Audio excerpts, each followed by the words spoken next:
Hey YouTube, welcome back to the channel. So today I have a Nami list for you. I've really been enjoying Nami. It's a different change of pace. Before this I was just playing mainly Zoro, but with the format winding down and we're getting ready for OPO4, I wanted to play something a little more fun or a little more out there. So I decided to play Nami. I took this to my local tournament and I got first place with it. It was 4 rounds.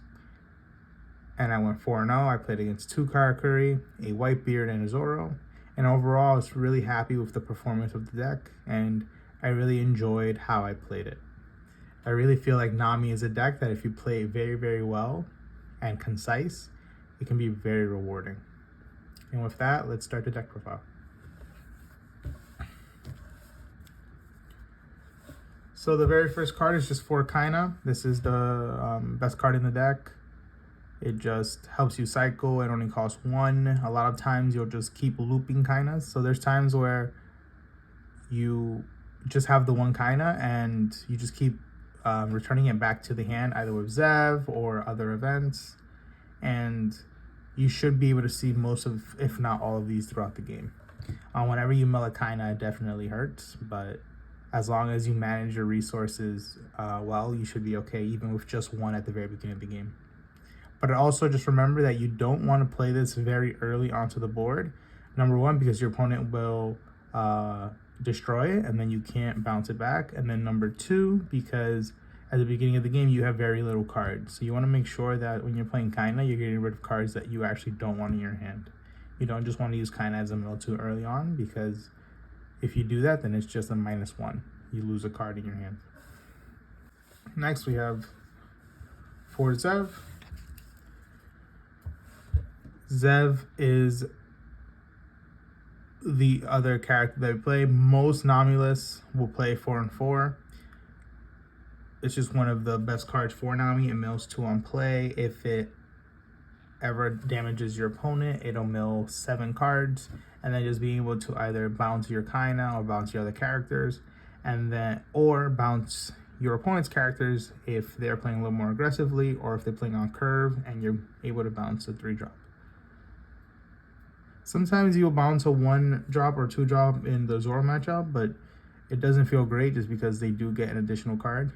But being able to drop maybe being able to bounce a Parasparrow is very, very strong.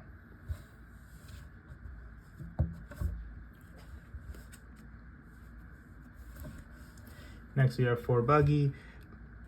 So this was a card that I was not playing originally, and then I looked at a OPO4 Nami list that recently won, and this deck is very similar to that list, maybe about just a 2-card difference because we don't have the OPO4 cards yet.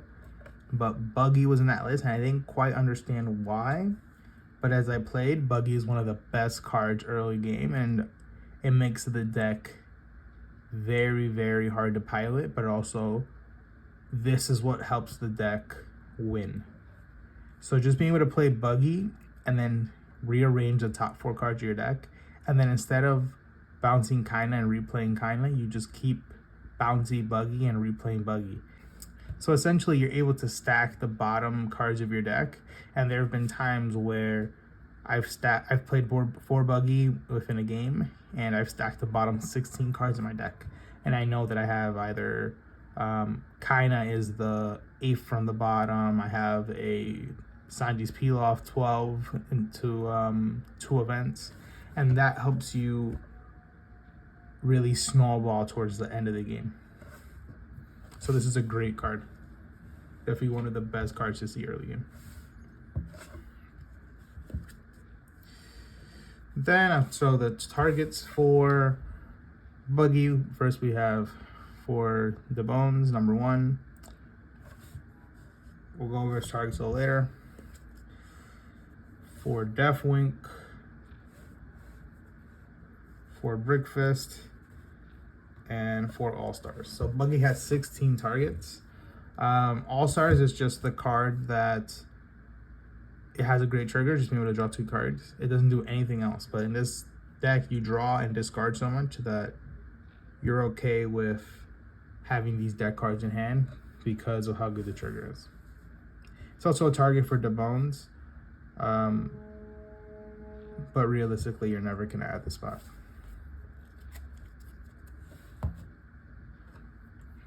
Next, we have 4 Breakfast. Breakfast is a great card.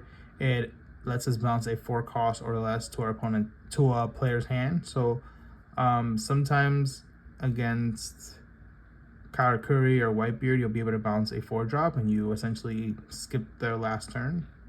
Or you could always just bounce your own cards and then get more value that way. Whether it's sometimes late game, you can go Kaina, bounce up Kaina, and then play Breakfast, and then play the Kaina again, and then that's 4 cards.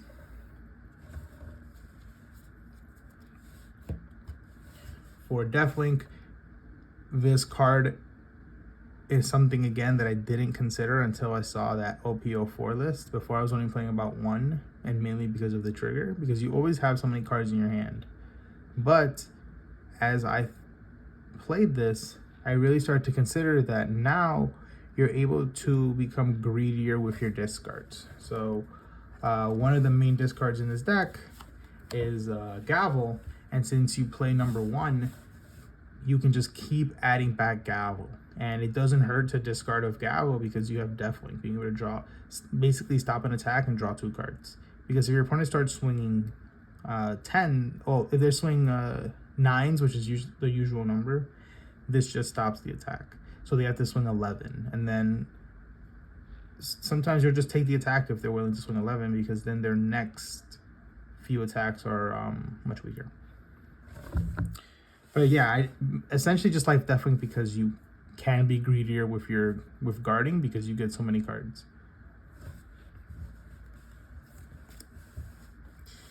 And then number 1, we play 4 Spada, 4 Gavel, and 4 Rubber Band. So we play 12 events that we essentially want to add.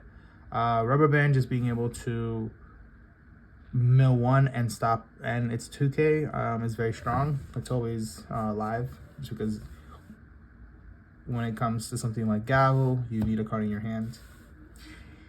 Gavel is one of the strongest cards in the deck and one of the most important cards in the deck. A lot of times it just becomes Gavel and Mr. 1, and you just keep looping those cards, and you just essentially get to stop an attack for 2 cards and then mill 2, and then you'll play something like Deathlink and get back, and then just rinse and repeat, and then you're milling maybe 4 cards every turn. Whether you have 2 Gavel, or you'll mill on your turn, and then on your opponent's turn you'll draw and you'll mill. So the game definitely speeds up. Then you have events that let you draw cards. So, and then once you get to the late game, maybe you'll have like 10 cards left, and you'll have 2 or 3 Kaina, and you just can play Kaina, and finish off the game from there. So Gavel is a very, very important card. There's a Spada is very good. It helps set up your Gavel so that you can get rid of cards you don't want to draw. So essentially you're able to play Desert Spada, look at top 3, and then arrange the 2 you want to mill, and then when you draw for your next turn, you know what you're drawing. Also, we play Love Beam in the deck, so being able to play Desert Spada into Love Beam means that you're able to draw the card that you need in that situation. And those are the 1-cost events. Next, we have Sanji's Pilaf. Not much to say about Sanji's Pilaf. Great card. The trigger is phenomenal, and just being able to play it. This is one of the cards you definitely want to see early game. Late game, it can be a little hard to play Sanji's Pilaf because you often just want to have as much Dawn up as possible.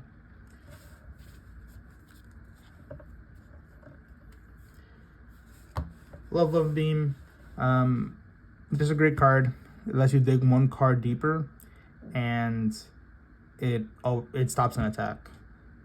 Sometimes your hand can be a little cloggy with Love Beams, but you do have cards to get rid of that allow you to discard. So you're always able to set up a Love Beam with a draw. And then finally, the last 2 cards. These are the cards that were different from the OP04 deck.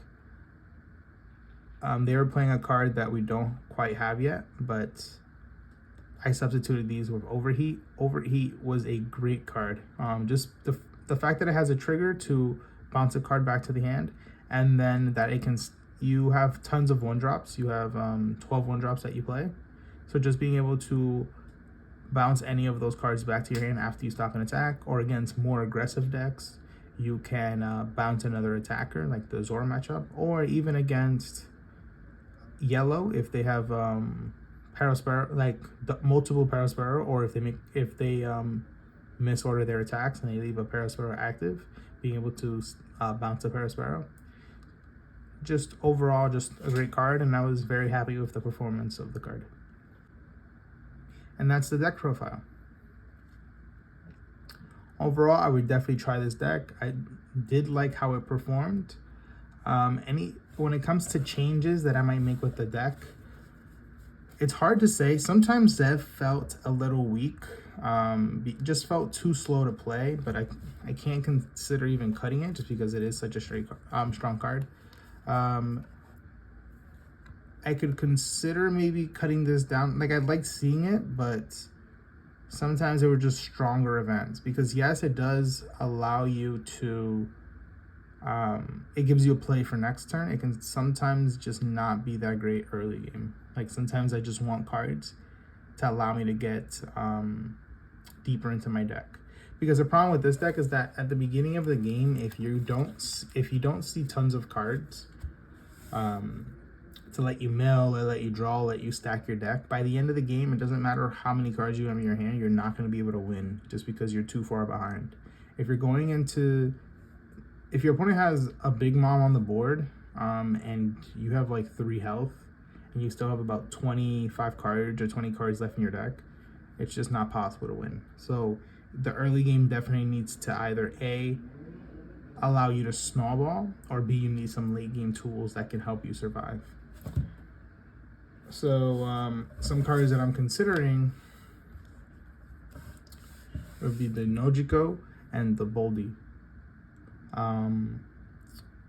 I like the blocker because it does help you with your strategy. You can still trash a card from the top of your deck when it dies. And yes, this is a card that can be KO'd, but if your opponent is putting Dawn into trying to KO this, then that means that that's Dawn that they didn't put on a character to swing for 9 to force 2 cards. So essentially, it still stops an attack. It's also nice that you can play it late game and that it has a 1K. Nojiko is really good mid game. Early to mid game, just because you are able to bounce a 5 cost or less. So essentially, Nojiko is stopping an attack for 2 Dawn, because your opponent plays a 5-drop or 4-drop, and then you're able to bounce it back, and then next turn they're replaying it. So it sets them back a turn, and they can't swing. They have to use up 4 Dawn, 5 Dawn to replay the character. So this definitely helps with defense early game. Late game is just not great. You kind of just want to survive, and if they have big drops, whether it's 8-drop Karakuri, 10-drop Big Mom, or if they have Whitebeard or Ace, you don't really want Nojiko in those situations. But I would definitely consider it, and I just have to think a little harder about which one I like. I'm leaning towards the Boldy just because you can play this late game and not feel bad, and sometimes you could even play early game and not feel too bad. It just stops an attack.